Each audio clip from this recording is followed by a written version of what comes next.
time period of a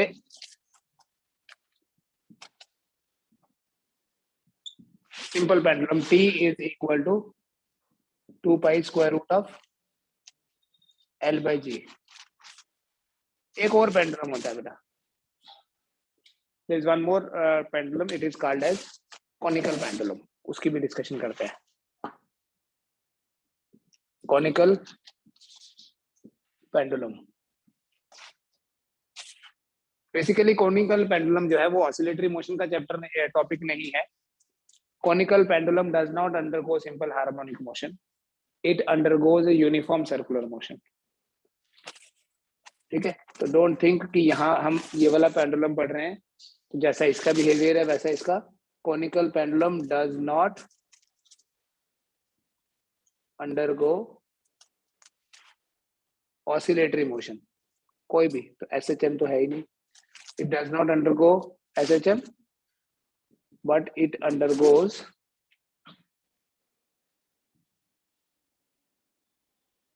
horizontal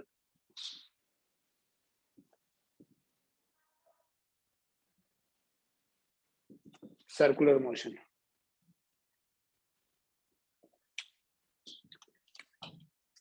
एक rigid support से हमने एक थ्रेड को टाई किया है. यहाँ एक मेटेलिक ऑब्जेक्ट, इसे बोलते हैं बॉब, और इसको ऐसे घुमा रहे हैं सर्कल में, पूरे सर्कल में. तो ये ऑसिलेटरी नहीं हुआ ना, पीरियोडिक तो हुआ. Every oscillatory motion is periodic, but ये टू एंड फ्रो नहीं हो रहा, ये ऐसे ऐसे नहीं हो रहा है. कल जो बताया था वो कैसा था, वो ऐसे मोशन था.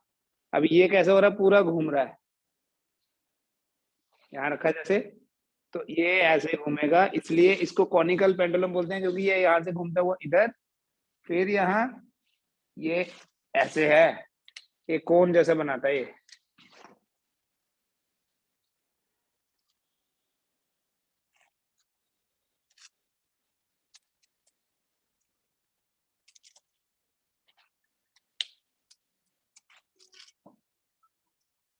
ये है बेटा conical pendulum. This angle is theta. Suppose oscillatory motion का टॉपिक नहीं है, सिमिलर एनालिसिस भी नहीं है इसमें. ठीक है, यहाँ रिस्टोरिंग फोर्स की बात भी नहीं करेगी. यहाँ तो सेंट्रीपिटल फोर्स चाहिए घूमने के लिए. तो ये जो स्ट्रिंग में टेंशन होगी, सिंस ये भी पेंडुलम है इसलिए इसमें बता रहा हूं. The tension in the string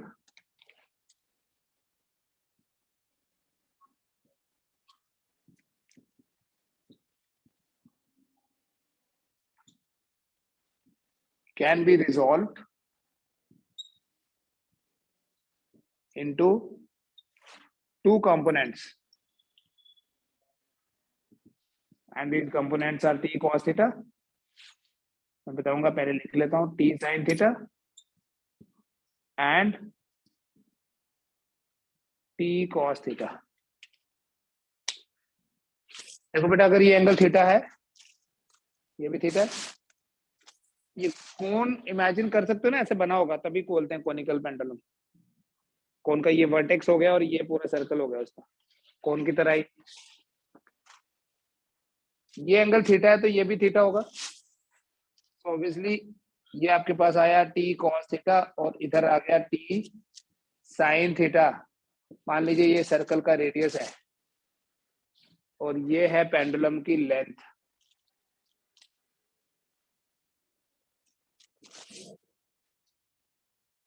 right. ये जो टी साइन थीटा है, ध्यान से देखियो, T sine theta provides the centripetal force.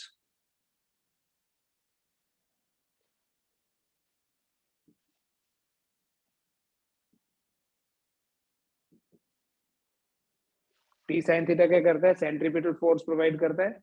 So we write therefore T sine theta is equal to mv square by r. और टी कॉस थीटा जो है ये वेट को बैलेंस करता है, it provides mg. T sine theta is mv square by r. T cos theta balances the weight. Therefore T cos theta will be equal to mg.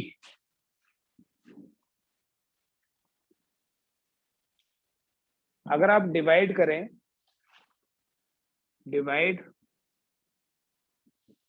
Equation 1 by equation 2, when you divide you get tan theta equal to v square by rg. ठीक है, ये नहीं, sine theta T sine theta divided by T cos theta, T और T cut जाएगा, sine by cos will be tan, m और m कट जाएगा, v square by rg.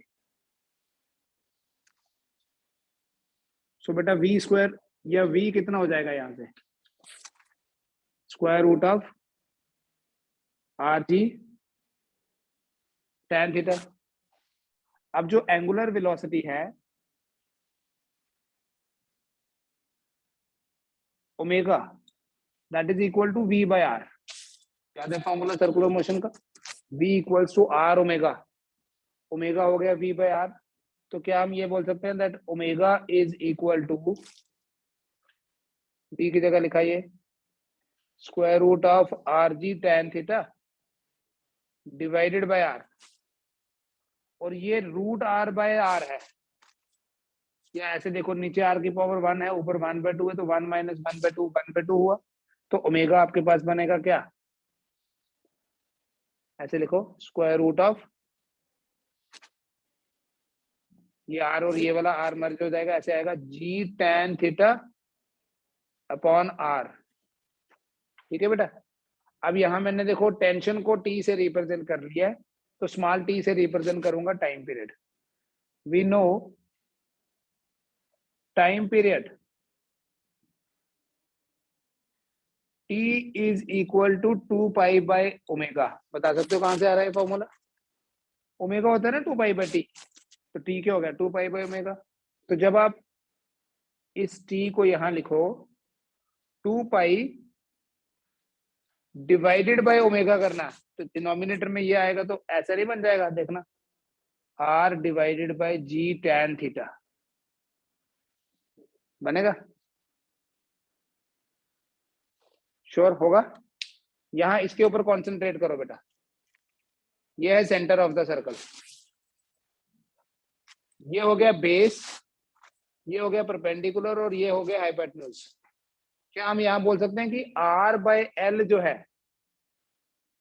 r by L जो है वो साइन थीटा होगा, तो क्या हम r की जगह l साइन थीटा भी बोलेंगे, और जब आप r की जगह l साइन थीटा लिखोगे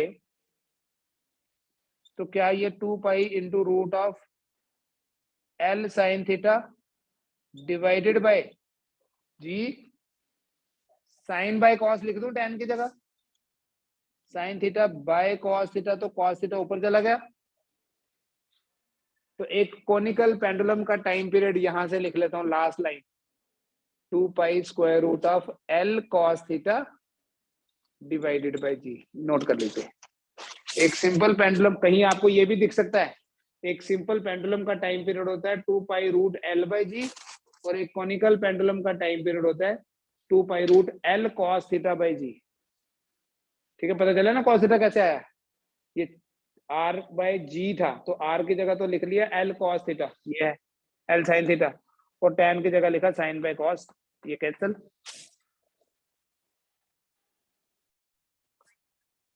ये जो टाइम पीरियड का एक्सप्रेशन डिराइव किया, इस एक्सप्रेशन में हमने इस g को कांस्टेंट एज्यूम किया हुआ है, या ऐसे बोल सकते हैं कि इस एक्सप्रेशन में हमने लेंथ ऑफ द पेंडुलम जो है that is taken as very small. ठीक है, this is valid when length of pendulum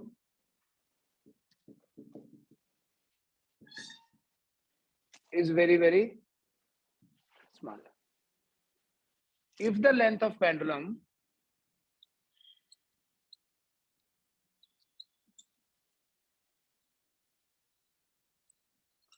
is comparable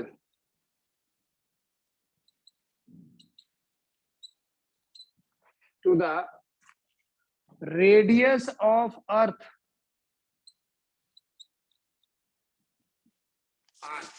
जो कि 6400 किलोमीटर होता है। मतलब ऐसे एज्यूम करो जैसे बड़ी ऊपर से एक पेंडुलम हैंग किया हुआ है, मून से एक पेंडुलम अर्थ के सरफेस तक लाया, उसको डिस्प्लेस करें। ये अगर अर्थ है और पेंडुलम बहुत ऊपर है, ठीक है, उसका जो पॉइंट ऑफ सस्पेंशन है, तो ये जो इसकी ऑसिलेशंस अब होंगी, लेंथ तो बहुत ही ज्यादा हो जाएगी। थ्योरेटिकली बोलेंगे तो लेंथ तो इनफिनाइट हो जाएगी। तो क्या लेंथ इनफिनाइट होने से, देखो पेंडुलम की क्या पेंडुलम की लेंथ उतनी हो जितना अर्थ का रेडियस है, तो टाइम पीरियड कैसे निकालें? इस फॉर्मूले से नहीं निकाल सकेंगे, क्योंकि जब आप यहाँ एल की जगह आर पुट करो वो तो बड़ा ही ज्यादा हो जाएगा, ठीक है। और अगर आर क्या मैं बोलूं 10 आर पुट करो, इन्फिनिटी पुट करो, तो टाइम पीरियड अगर फाइंड करना है for a very very very large length of the pendulum, तब ये फॉर्मूला एप्लीकेबल नहीं होता है, ठीक है। आल्दो हम डिराइव तो कर सकते हैं उस फॉर्मूले को भी, कौन सा फॉर्मूला तब लगेगा या कितना वैल्यू आएगा, थोड़ा सा डिराइव करके दे दूं आइडिया या डायरेक्ट बता दूं? डायरेक्ट लिखो। तब जो टाइम पीरियड होगा ना, तब उस टाइम पीरियड का फॉर्मूला होगा 2 pi square root of 1 over 1 by L plus 1 by R. Direct लिख लीजिए, वैसे भी कॉम्पिटेटिव के लिए जी तो है, ये डिनोमिनेटर में जी क्यों लिखा, ये वाला जी तो आएगा ही।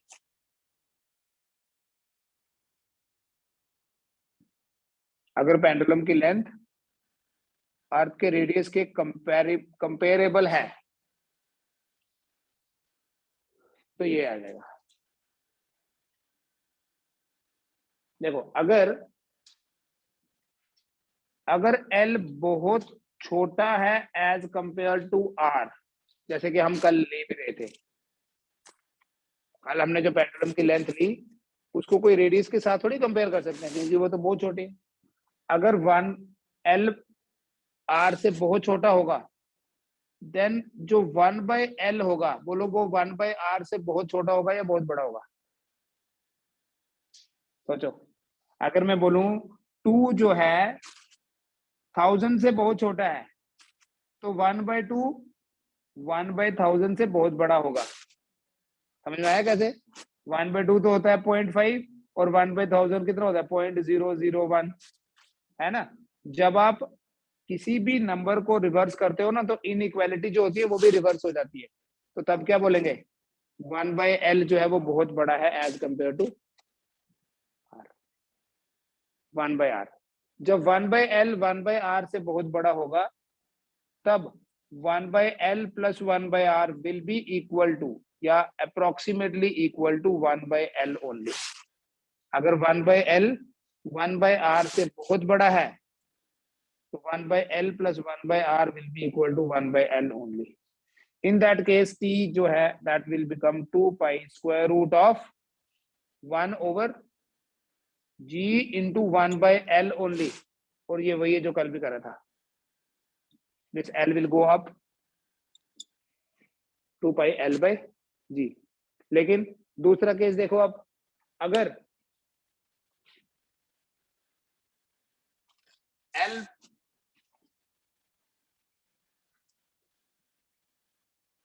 बहुत बड़ा है R से, एक पेंडुलम को हमने मून से हैंग कर दिया, प्रैक्टिकली तो समझ सकते हैं ना, एज्यूम तो कर सकते हैं कि मून पे एक बंदा खड़ा हो गया, उसने पेंडुलम हैंग किया, यहाँ बोला करा ऑसिलेट, तो क्या बोलेंगे लेंथ कितनी है? 3,85,000 किलोमीटर। तो अर्थ के रेडियस से भी कितनी ज्यादा हो गई? 3,85,000 किलोमीटर क्या है डिस्टेंस बिटवीन अर्थ एंड सन। तो बोलेंगे ना लेंथ बहुत ज्यादा हो गई। जब लेंथ रेडियस से बहुत ज्यादा हो जाएगी, तब 1/L जो है वो बहुत छोटा हो जाएगा 1/R से, एंड इन दैट केस आपका जो टाइम पीरियड है पेंडुलम का, this will be equal to 2 pi square root of 1 over G into 1/R। 1/L को निगलेक्ट कर देंगे तब हम, ठीक है ना। जब 1/L बहुत छोटा है तो 1/L plus 1/R will approximately be equal to 1/R. Then your time period will become 2 pi square root of R by G. और ये बेटा इजीली कैलकुलेट भी किया जा सकता है.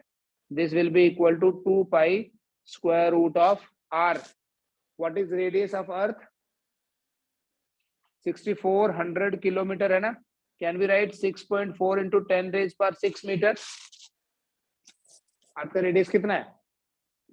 6.4 into 10 raised per 6 metre divided by 10.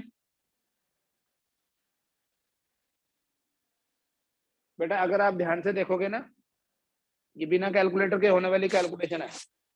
ये आ जाएगा 64/100. 64/100, 64 का रूट हो गया 8. 10 raised per 6, 10 raised per 2, 10 raised per 2 into 8. तो ये 800 आ जाएगा. आप करके देख लो. So this will become 8 to the 1600 pi. Time period कितना बन जाएगा?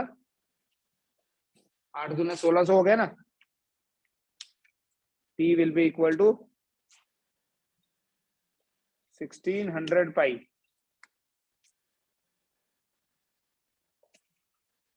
ठीक है, सेकेंड में. और अगर आप वैल्यू डाल दो यहाँ, this will B 5075 second approximately. याद भी रखना 85 मिनट, 84 मिनट्स. तो जिस पेंडुलम की लेंथ बहुत ज्यादा है as compare to radius of earth, बोल सकते हो जिस पेंडुलम की लेंथ इनफिनाइट है, तभी तो 1/infinity को हम निग्लेक्ट कर देंगे. आप इसमें ये भी बोल सकते हो L टेंड्स टू इन्फिनिटी, क्योंकि जब L इन्फिनिटी होगा तो 1/infinity हो जाएगा 0. तो ये फॉर्मूला ऐसे आ जाएगा. तो अगर किसी पेंडुलम की लेंथ इनफिनाइट है तो उसका टाइम पीरियड किसी फैक्टर पे डिपेंड नहीं करता है. 84 मिनट है, मतलब अर्थ के लिए R by G, क्योंकि R भी कांस्टेंट है, G भी कांस्टेंट है. तो T equal to 2 pi root of R by G आ जाएगा. एक खुद करो. अगर किसी पेंडुलम की लेंथ उतनी है जितना अर्थ का रेडियस, तो बताओ अगर L और R बराबर होंगे तो टाइम पीरियड कितना होगा?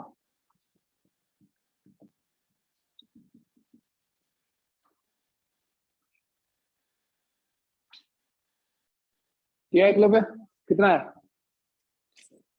नहीं, क्यों? कोश में नहीं आ रहा क्या? 2 pi square root of 1 over G into 1/R plus 1/R लिखेंगे. क्यों? L इक्वल्स टू R लेने के लिए बोला मैंने. So it will be equal to 2 pi square root of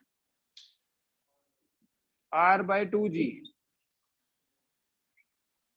ठीक है, इसे भी सोचते हैं कैसे, क्या करना है, इसमें भी क्या आएगा. अच्छा, ये ऐसे ही आ जाएगा ना. देखो 84/√2 मिनट्स.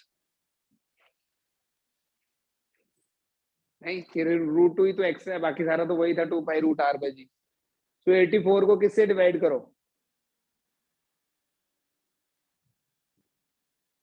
1.414 से डिवाइड करोगे ना अगर. हाँ, नहीं 2R by G कैसे आएगा? नीचे आएगा ना 2/R. 2 तो नीचे है, ऊपर थोड़ी है. It will be equal to 2 pi square root of 1 over G into 2/R.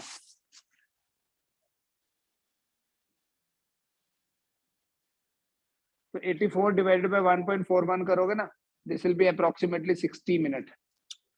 तो एक पेंडुलम जिसकी लेंथ उतनी है जितना अर्थ का रेडियस, उस पेंडुलम का टाइम पीरियड जो है वो कितना होगा? 1 घंटा, 1 आवर.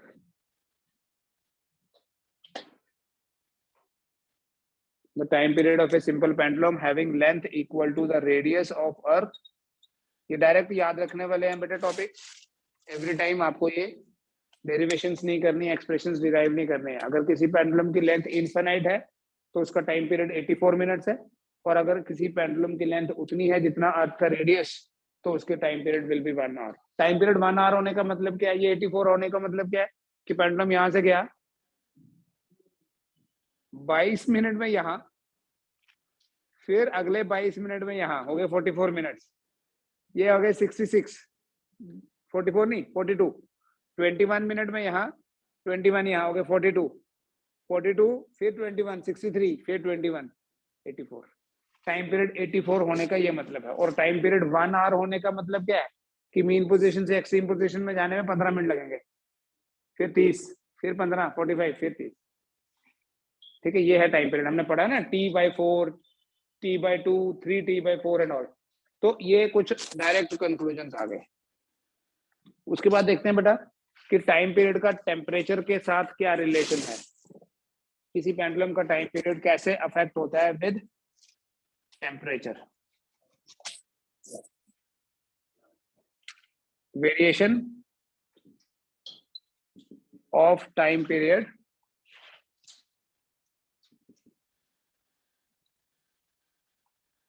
विद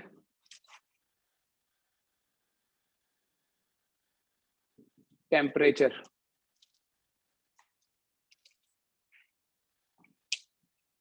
देखो एक चीज तो है, डायरेक्ट अगर बोलनी हो, टाइम पीरियड का फॉर्मूला है क्या, 2π√L/g। थर्मल फिजिक्स में हमने पढ़ा था टेम्परेचर बढ़ाने से लेंथ बढ़ती है, थर्मल एक्सपेंशन होता है ना वो।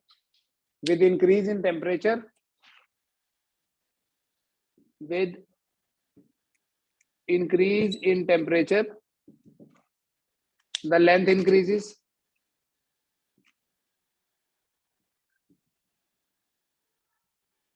so the time period also increases।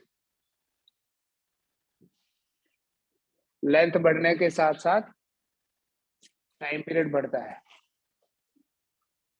ये मान लीजिए आ जाता है एट टेम्परेचर थीटा। मैं यहाँ टेम्परेचर को टी से तो रिप्रेजेंट नहीं कर सकता, टेम्परेचर इज इंक्रीज थीटा से, थीटा डैश लाया, या ऐसे लिखूं, if temperature is increased from theta to theta dash such that theta dash minus theta equals to delta theta। जब हम थर्मल फिजिक्स पढ़ते थे इसी को डेल्टा टी बोल रहे थे। ठीक है, अब यहाँ टी तो टाइम पीरियड है। तो बेटा एल डैश कितना होगा, याद है फॉर्मूला ऐसे पढ़ा था हमने, increase in length is equal to alpha L delta theta. बोले बोल गए, याद है, ए डैश माइनस ए भी लिखा था, वी डैश माइनस वी भी लिखा था। ठीक है, तो एल डैश कितना हो गया बेटा, L into 1 plus alpha delta theta हो गया या नहीं। What is called this alpha? Coefficient of linear expansion. What is this alpha? Coefficient of linear expansion। बेटा अगर alpha coefficient of linear expansion है तो यहीं से देखना, can we say t equal to 2π t dash बोल दो एट टेम्परेचर थीटा। जो टाइम पीरियड था वो t था, थीटा प्लस डेल्टा थीटा पे टाइम पीरियड कितना होगा, t dash equal to 2π square root of L by G। So now it is L dash by G. So it would be written as L dash की जगह क्या लिख ले, ये लिख रहे हैं square root of L into 1 plus alpha delta theta divided by G। बेटा ध्यान से देखना, क्या इस T डैश को 2π कहा गया, 2π into root L by G अलग करके T बोल दो और ऐसे लिख सकते हैं क्या,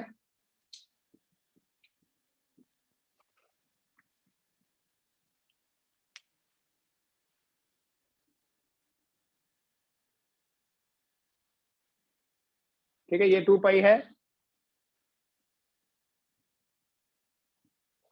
2π root L by G into 1 plus alpha delta theta. It means T dash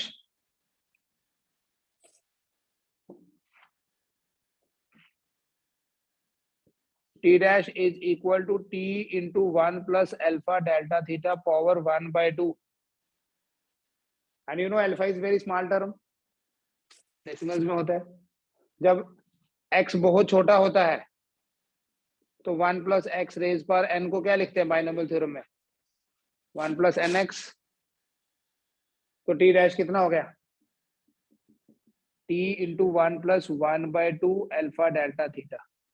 अगर आपको याद हो तो ये थोड़ा सा आइडिया मैंने आपको वहां भी दिया था.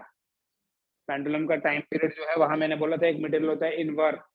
इनवर के लिए अल्फा कम होता है. अल्फा कम होने से टाइम पीरियड में ज्यादा चेंज नहीं आती. एक एग्जांपल बताई थी कि जो पेंडुलम क्लॉक होती है, a clock which works on the mechanism of this pendulum, वो पेंडुलम क्लॉक जो है it should keep correct time during summers and winters. तो ऐसा मटेरियल चूज करना पड़ेगा जिसका अल्फा कम हो ताकि टाइम पीरियड में ज्यादा चेंज ना आए. तो ये मैथमेटिकल एक्सप्रेशन आ गया, नोट कर लीजिए. एक आपको बेटा असाइनमेंट दी थी कल, उसमें देखो मैं लास्ट से स्टार्ट करता हूँ क्वेश्चन करना. Differential equation of SHM. differential equation of SHM is 9 into d2y by dx dt square, 9 into d2y by dt square plus 4y is equal to 0. तो इस इक्वेशन को देख के बताओ टाइम पीरियड कितना होगा. आप बोलोगे सिंपल हार्मोनिक मोशन में तो हमने ऐसी इक्वेशन पढ़ी नहीं कि डिफरेंशियल इक्वेशन क्या होती है. आपको याद है मैंने सिंपल हार्मोनिक मोशन में आपको सबसे इंपॉर्टेंट इक्वेशन कौन सी बताई हुई है? हमने जब कैरेक्टरिस्टिक्स पढ़ी थी displacement, velocity, acceleration, time period, सबसे इंपॉर्टेंट क्या है? Acceleration a in SHM a equal to minus omega square y होता है. सबसे इंपॉर्टेंट यही है कि acceleration is directed opposite to displacement. अब बेसिकली बेटा ये जो एक्सेलरेशन है, एक्सेलरेशन होता है dv by dt. So can we write dv by dt equal to minus omega square y? और dv by dt मतलब d by dt of dy by dt. Acceleration is double differentiation of what? Displacement equal to omega square y. तो बेटा ये ऐसे लिखते हैं हम d2y by dt square, minus था ना, तो इस माइनस को उठा के तो शिफ्ट कर लो, omega square y equal to 0. इसको बोलते हैं डिफरेंशियल इक्वेशन ऑफ एसएचएम. जो डिफरेंशिएशन की फॉर्म में लिखते हैं उसको बोलते हैं डिफरेंशियल इक्वेशन. ठीक है, राइट. इस इक्वेशन को, इन दोनों इक्वेशंस को कंपेयर करेंगे हम. कैसे करेंगे? इस इक्वेशन को वैसा बनाने के लिए पता चल गया ना, एक्सेलरेशन की जगह d2y by dt स्क्वायर लिखा, ओमेगा स्क्वायर y को इधर शिफ्ट कर दिया, 9 से डिवाइड करो अगर दोनों तरफ. Can you write this equation as d2y by dt square plus 4 by 9y equals to 0? ठीक है. जब आप इसको कंपेयर करोगे, comparing with the standard equation, और वो स्टैंडर्ड इक्वेशन है क्या? d2y by dt square plus omega square y equal to 0. तो इस स्टैंडर्ड इक्वेशन के साथ कंपेयर करोगे तो आपके पास ओमेगा स्क्वायर आ जाएगा 4/9. बेटा ओमेगा स्क्वायर 4/9 आए तो ओमेगा 2/3 नहीं हुआ? अगर ओमेगा 2/3 है तो इसका मतलब हम ये बोल सकते हैं 2π/t इक्वल्स टू 2/3. तो t कितना हुआ? 6π/2 या 3π हुआ ना टाइम पीरियड. चेक करो, यही आंसर है. पाई का वैल्यू डाल दो, 22/7 डालना है वो डालो, नहीं तो 3.14. ठीक है, आपके पास टाइम पीरियड आ गया. Equation of displacement of a particle in simple harmonic motion is y equal to 3 sin π/t into t, π/10 होगा, π/10 into T plus 4 cos pi by 10 into t. Find out its amplitude. कर सकते हैं? Amplitude is 5।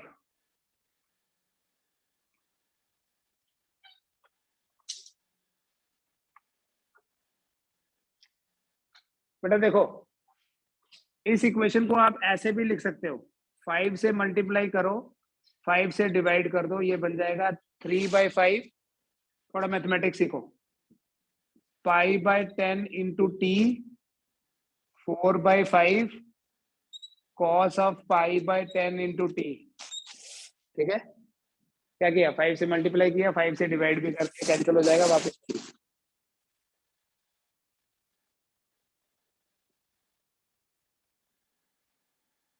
अगर मैं यहाँ एक triangle बना के बोलूं, ये 3 है, ये 4 है और ये 5 है, तो ये एंगल कितना होगा?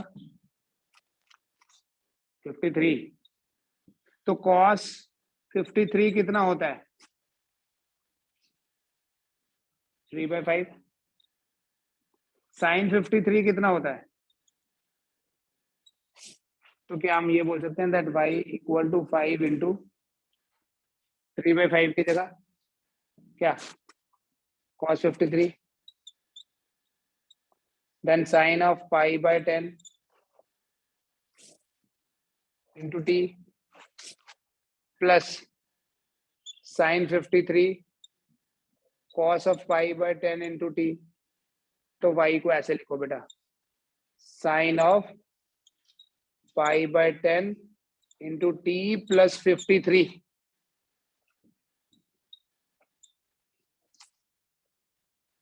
ये क्या है पता है? Sine of a plus B, sine a cos b plus cos a sine b। Sine a plus B क्या होता है? मैंने बोला प्योरली मैथमेटिकल है। Sine of a plus B क्या होता है? Sine a cos b cos a sine b।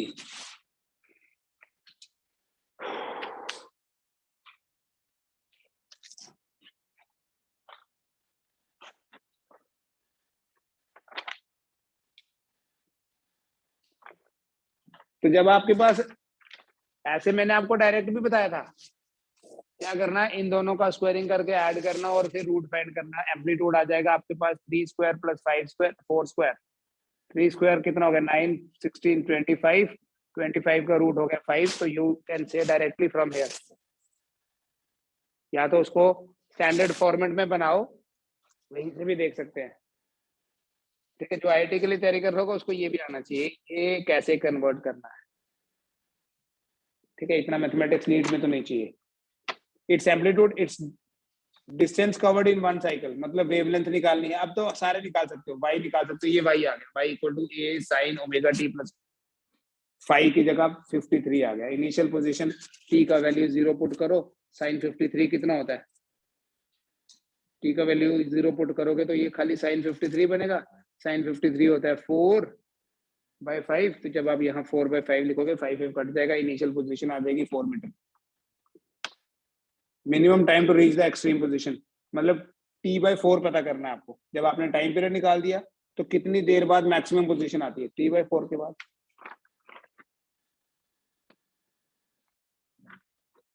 Then we have next question, next in reverse order.